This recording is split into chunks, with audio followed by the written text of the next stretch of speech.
ये हमारे अबू रहमान साहब सर, आपका बहुत मैं शुक्रिया अदा करता हूं कि इस महफिल में आपने मुझे बुलाया। और जब से ये महफिल शुरू हुई है, एक चीज़ मैंने बहुत मन से नोटिस किया कि आपने अपनी माता जी को ये महफिल डेडिकेट की है। मतलब मैं सच बता रहा हूँ, मुझे इसकी इतनी खुशी है। मैं माता जी को यहीं से चरण स्पर्श करके प्रणाम करता हूँ और उनसे आशीर्वाद की कामना करता हूँ। जी बहुत बहुत धन्यवाद।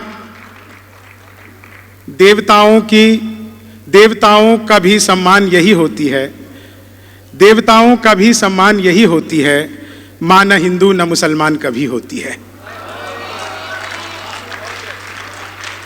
तालियां बहुत कमजोर थी आपकी, इतने कमजोर तालियों में मेरी बात बनेगी नहीं। चलिए मैं शुरू होता हूं, सभी को प्रणाम करता हूं। बहुत अच्छा डाइस है ये कवि सम्मेलन, ये मुशायरा बहुत ऊंचा तक चला गया है। मैं कोशिश करूंगा थोड़ी देर तक इसको हम जमीन पर लेकर के आते हैं।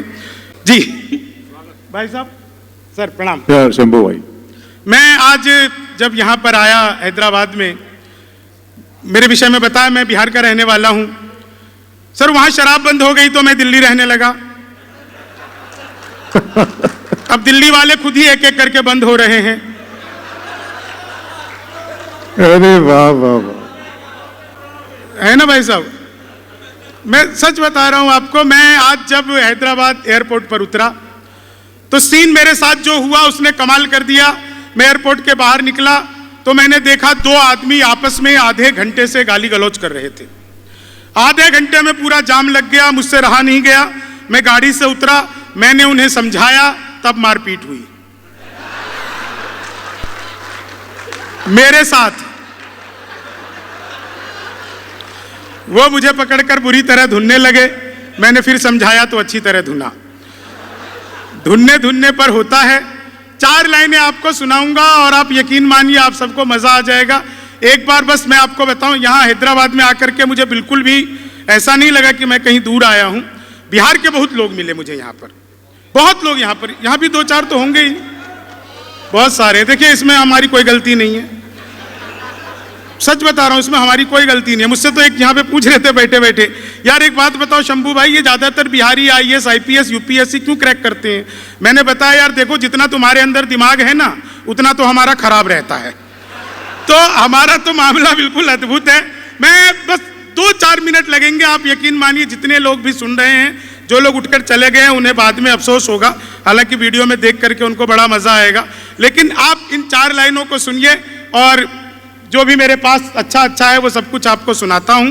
आप लोगों ने सुना होगा बार बार वो एक बात बस करता हूं, उसके बाद फिर मैं अपनी बात शुरू करता हूं। मैंने पिछले दिनों मोदी जी से पूछा, यहां पे कुछ कांग्रेस के लोग भी होंगे। नहीं मैं उन पे कुछ नहीं कहूंगा, पता नहीं कब भाजपाई हो जाएं।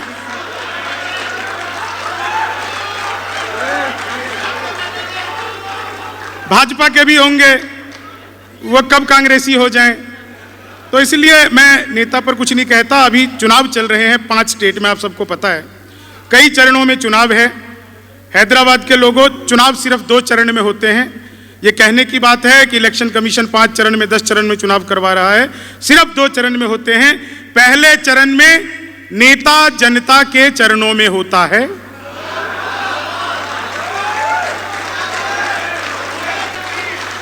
और दूसरे चरण में जनता नेता के चरण ढूंढती रहती है। बहुत अच्छे, वाह वाह वाह, कोई चरण नहीं होता। धन्यवाद। बहुत सारी महिलाएं मुझे देख करके हंस रही हैं, इसमें मेरी कोई गलती नहीं। पिछले 6 महीने से रेहान साहब मैं नोटिस कर रहा हूं, बहुत सारी महिलाएं मुझे देख कर घूरती रहती हैं। दरअसल वो मुझे देख करके सोचती रहती है चलो अपना वाला तो ढंग का है। इस पे नहीं, मैं बता रहा हूं आपको, एक ब्यूटी पार्लर के बाहर मैंने एक लाइन लिखी हुई देखी थी। एक शेर आप सबने सुना होगा, हमारे मुशायरे कवि सम्मेलनों में बहुत कोट किया जाता है। वो शेर है कि खोल लेते दिल अगर हंस बोलकर यारों के साथ, तो हमें ना खोलना पड़ता यूं औजारों के साथ। आपने बहुत सुना होगा। मैंने एक ब्यूटी पार्लर के बाहर एक लाइन लिखी हुई पढ़ी, लिखा था सत्यम छुपम तब दिखम सुंदरम। मैं कई दिन तक हंसता रहा। शादी के ठीक 5वें दिन जहां से पत्नी तैयार होकर के आई थी, वो आदमी गया और जा करके उसने ब्यूटी पार्लर वाले को एप्पल का मोबाइल गिफ्ट किया।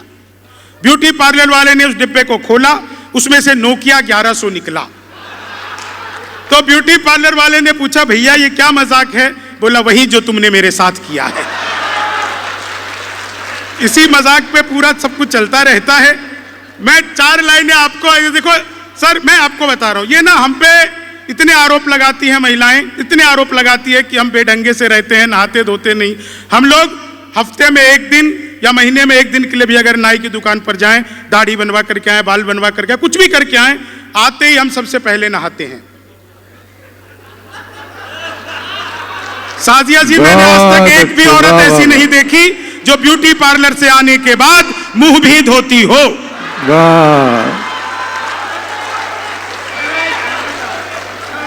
एक भी नहीं देखी। मैं सच बता रहा हूं सर, यहां पे बहुत बिहारी है, इसमें हमारी कोई गलती नहीं है। सारा कसूर हैदराबाद के लोगों का। ये बड़े बड़े पांडाल लगाते हैं, कीर्तन मंडली बुलाते हैं, भजन करवाते हैं, राधे राधे जपो, चले आएंगे बिहारी। अब कलयुग में वो बिहारी आ नहीं सकते, हमें ट्रेनों में ठुस ठुस कराना पड़ता है। मैं इलेक्ट्रॉनिक शॉप पे गया, मैंने जाकर पूछा, टीवी कितने का दे रहे हो? बोला, जी हम बिहारियों को टीवी नहीं देते। मैंने कहा, तुझे कैसे पता लगा? बोले, निकल यहां से। अगले दिन मैं सूट बूट हैट नकली मूछें। मैंने कहा, ये टीवी कितने का दे रहे हो? बोला, तुझे कल भी मना किया था। अगले दिन मैं बुर्का में चला गया। मैंने कहा, भैया ये टीवी कितने का दे रहे हो? बोला, भाई साहब आपको 2 दिन से मना कर रहा हूं, हम बिहारियों को टीवी नहीं देते। मैंने कहा, ठीक है मत दे, लेकिन ये बता तुझे पता कैसे लगता मैं बिहारी हूं? बोला, बेटा जिसे तू टीवी कह रहा है वो माइक्रोवेव है। ये जो माइक्रोवेव को टीवी बताने का कॉन्फिडेंस बिहार लेकर के आया। दुनिया में सबसे ज्यादा ईमानदार नेता हमारे बिहार के आदरणीय लालू प्रसाद यादव, जिस जेल का उद्घाटन किया खुद उसमें बंद रहे। यह होती है उद्घाटन की जिम्मेदारी। और मैं अगली एक टिप्पणी में पूरी महफिल आप लोगों के हवाले कर दूंगा। पिछले दिनों सर चीते आए, तो मैंने चीते से पूछा, मैंने कहा तुम भारत आ रहे हो, इंडिया आ रहे हो, चीतों तुम्हें यहां आते हुए डर नहीं लग रहा? बोले, नहीं हम वहीं से बीजेपी ज्वाइन करके आए हैं। और जिन चीतों ने मुझे देखकर सीटी किसने बजाई? मैं सच बता रहा हूं, अपनी आंखें चेक करवाओ, मैंने खाली बाल बड़े किए हैं। 4 सुनना, बताओ मुझे देखकर सीटी, इतनी किस्मत थोड़ी खराब है। 4 लाइन सुनना, आप लोग मजे लेना। बहुत अच्छा आप लोग सुन रहे हो, मजा। मैं पिछले दिनों दुबई गया था, लेकिन मैं आपको बताऊं, दुबई पे मैंने सर 3 लोग, मैं जब गया तो 3 लोग मुझे मिले थे। वहां पे मैंने देखा 3 आदमी, एक अमेरिका का, एक दुबई का और एक हैदराबाद का। अब आप कहोगे कि वह हैदराबाद का, ये तुमने कैसे पहचाना? भाई यूपी का भी हो सकता है, महाराष्ट्र का भी हो सकता है, हैदराबाद का है कैसे पता? उसकी हरकतों ने मुझे बता दिया कि हो ना हो ये हैदराबाद का ही है। 3 लोग चाय पी रहे थे, एक अमेरिका का, एक दुबई का और वो एक हैदराबाद का। चाय खत्म करते अमेरिका के व्यक्ति ने कप को उल्टा रख दिया, दुबई वाले ने सीधा रख दिया। अब उस तीसरे ने देखा इसने उल्टा रखा, इसने सीधा रखा, हमें कुछ अलग करना चाहिए। उसने कप को बड़ी मुश्किल से आड़ा करके टिकाया, तो दोनों हंसने लगे। बोले, ये क्या किया? बोले, पहले तुम बताओ। बोला, कुछ नहीं, अमेरिका वाला मुझे चाय और नहीं चाहिए इसलिए मैंने कप को उल्टा रख दिया। दुबई वाला बोला, देखो मुझे चाय और चाहिए इसलिए सीधा रख दिया। अब वो हैदराबाद का बोला, भैया और चाय है तो दे दो, नहीं है तो रहने दो।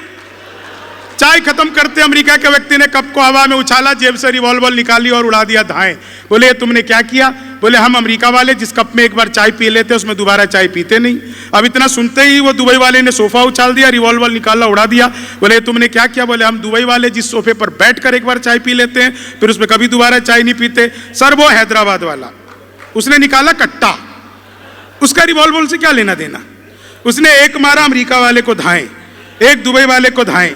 तो मैंने ही पूछा, वो तो बचे ही नहीं थे। मैंने कहा, भैया ये तुमने क्या किया? बोले, हम हैदराबाद वाले जिसके साथ बैठकर एक बार चाय पी लेते हैं फिर उसके साथ कभी दोबारा चाय पीते ही नहीं है।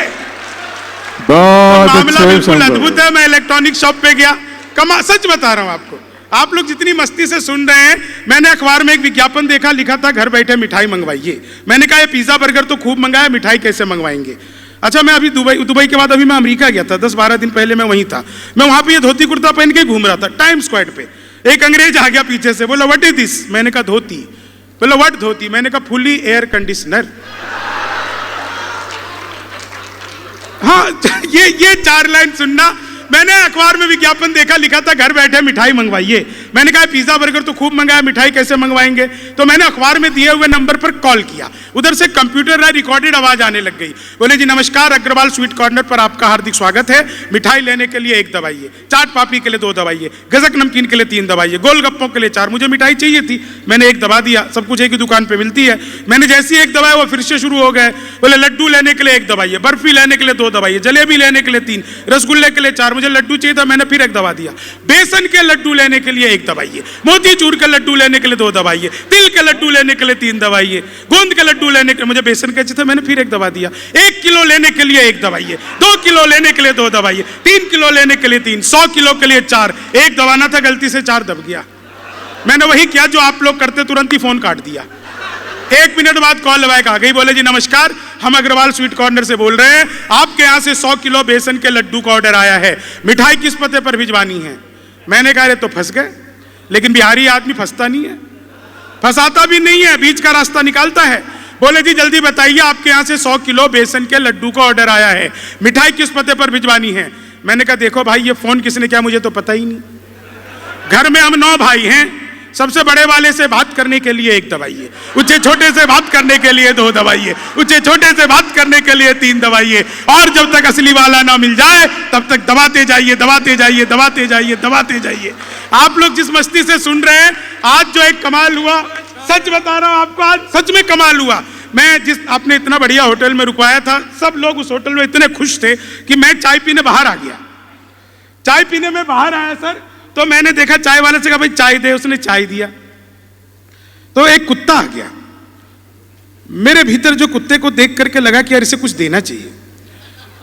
मैंने तुरंत ही चाय वाले से एक बिस्किट का पैकेट मांगा, उसमें से मैंने एक बिस्किट निकाला और कुत्ते की तरफ फेंका। कुत्ते ने तुरंत लपका, और बिस्किट लपकते ही उसने अलट पलट अलट पलट अलट पलट 1 मिनट में 12 बार पलटी खाई।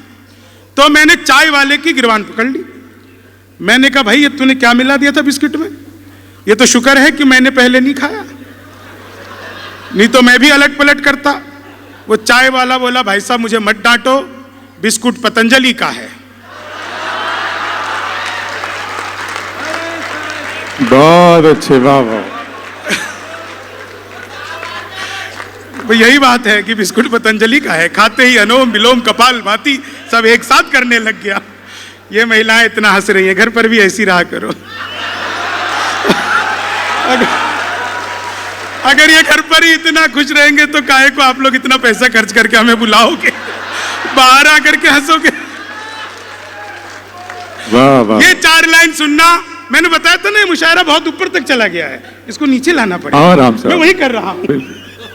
ये 4 लाइन सुनना, आप सबको मजा आ जाएगा। आप लोग सच में बहुत अच्छा सुन रहे हो, और इतना अच्छा मुझे मतलब इतनी देर में बुलाएगा। मैं बैठे बैठे सोच रहा था कब मेरा नंबर आएगा, कब मेरा नंबर आएगा, कब मेरा नंबर आएगा।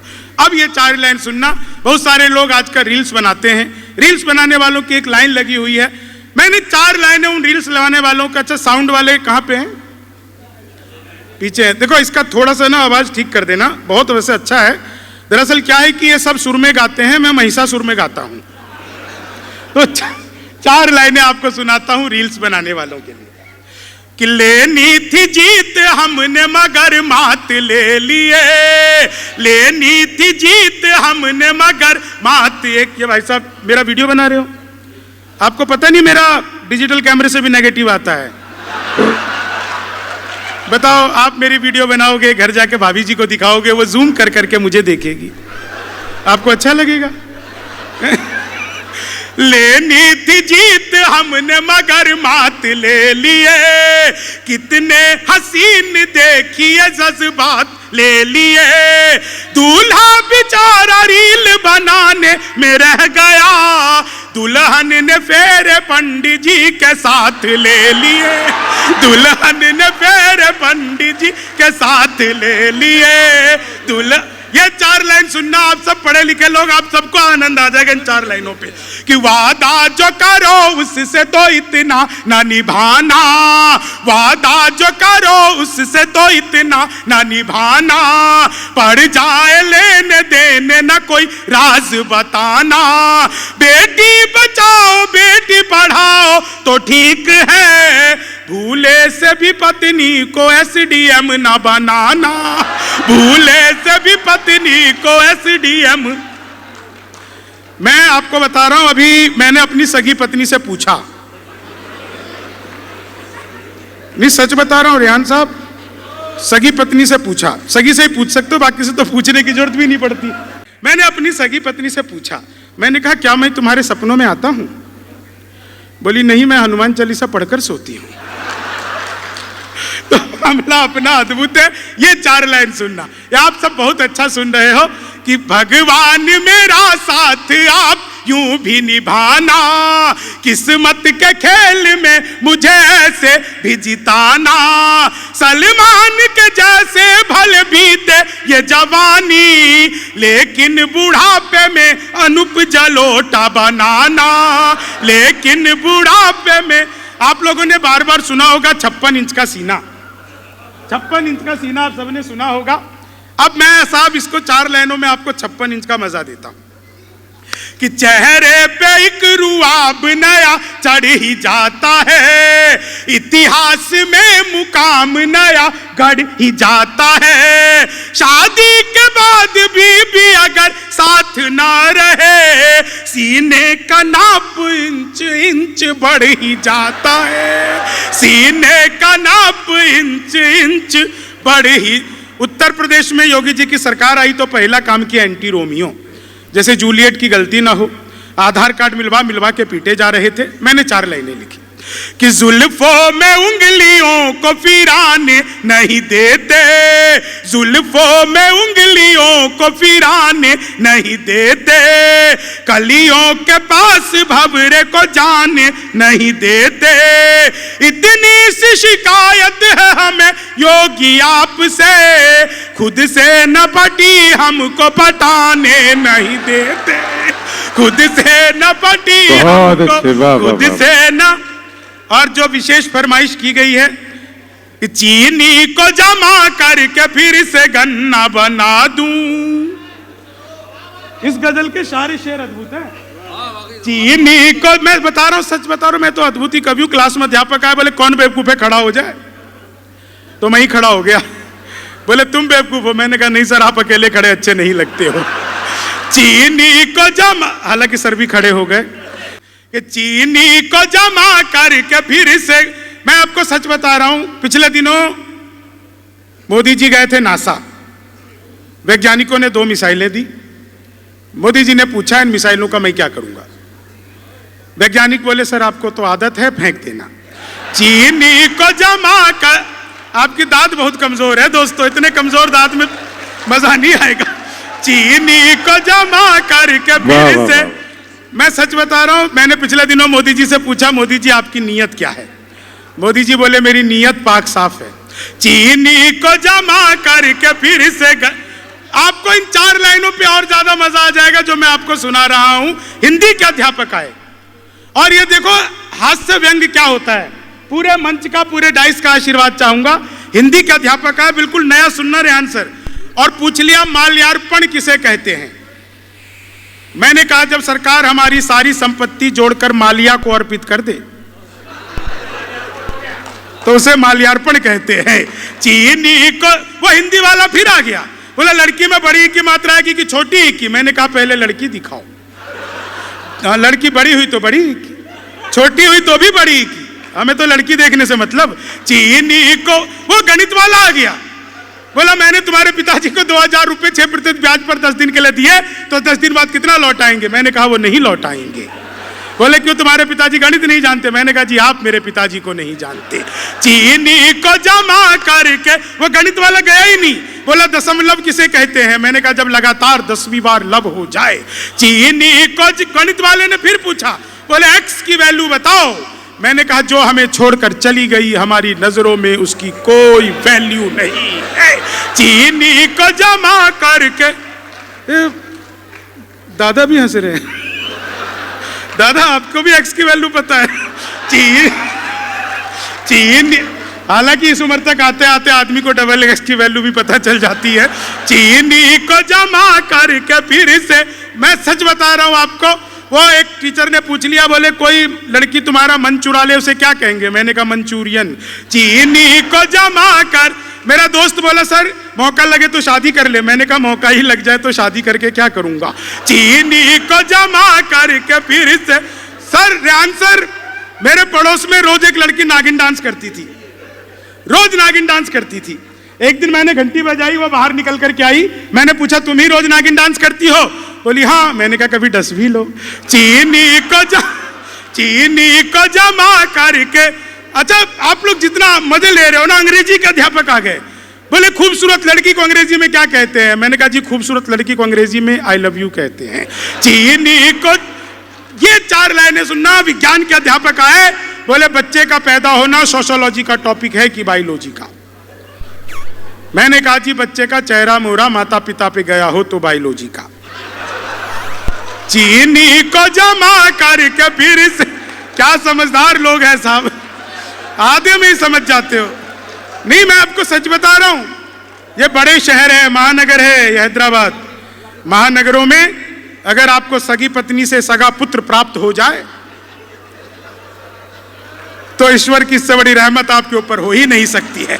चीनी को और आप लोग जो इतनी देर से मुस्कुरा रहे हो ना, इतनी देर से हंस रहे हो, यही ऊपर वाले का सबसे बड़ा करम है हमारे ऊपर कि सबके चेहरे पर मुस्कुराहटें हैं, सबके चेहरे पर हंसी है। मैं चुटकुले सुनाता हूँ, शायरी सुनाता हूँ, कविताएं सुनाता हूँ, अपने ऊपर हंसाता हूँ। अंजुम रहबर जी का एक शेर मैं अपने लिए कोट करता हूँ कि अपने जख्मों को भी आईना बनाया हमने, आपको हंसता हुआ चेहरा दिखाने के लिए। इतना आसान नहीं खुद का तमाशा करना, कलेजा चाहिए लोगों को हंसाने के लिए। आखिरी 4 लाइनें पढ़ता हूं और आप लोगों से इजाजत चाहता हूं और बहुत बहुत धन्यवाद करता हूं। और मैं बहुत टीवी चैनल पर भी मुझसे पूछा इन्होंने, पिछले दिनों मैं तंजानिया गया था तो एक शो में, सब तंजानिया में बड़ा अच्छा हुआ। बाकी सब लोग जो थे ना वो ऑन अराइवल वीजा के लाइन में लगे थे, मैं सिटीजनशिप के। ये 4 लाइन सुनना नहीं, मैं देखो ये महिलाओं को मैं सच में फिर से एक बार प्रणाम करता हूं। आप लोगों ने सुना होगा कॉपी पेस्ट, इस कॉपी पेस्ट का आविष्कार हिंदुस्तान में हुआ और हमारी महिलाओं ने किया। वो नीचे वाले होठों पर लिपस्टिक लगाती है, ऊपर पप पप पप पप पप, हो गया कॉपी पेस्ट। चीनी को जमा करके, नहीं अच्छा एक बार देखो, जब इतना बड़ा हमारा मंच है, इतना बड़ा, एक बार सारे लोग हमारी स्पेस एजेंसी इसरो के लिए जोरदार तालियां बजाइए। ये तालियां सर इसरो के लिए मैंने इसलिए बजवाई है क्योंकि इसरो से मेरा बचपन का नाता है। जब मैं पहली बार स्कूल गया तो मैडम बोली लड़कियां उसरो में बैठेंगी, लड़के इसरो में बैठेंगे। चीनी को 4 अंतिम लाइनें सुनाता हूं और आप लोगों से विदा चाहता हूं कि पोशाक पुरानी लिए अभिनव हूं मनाओ, पोशाक पुरानी लिए अभिनव हूं मनाओ, नफरत में भी मैं प्यार का कलरव हूं मनाओ, रोने के लिए और भी महफिल है जहां में शंभू के साथ हास्य के उत्सव को मनाओ, शंभू के साथ। आप सबका बहुत बहुत धन्यवाद, बहुत बहुत शुक्रिया, प्रणाम।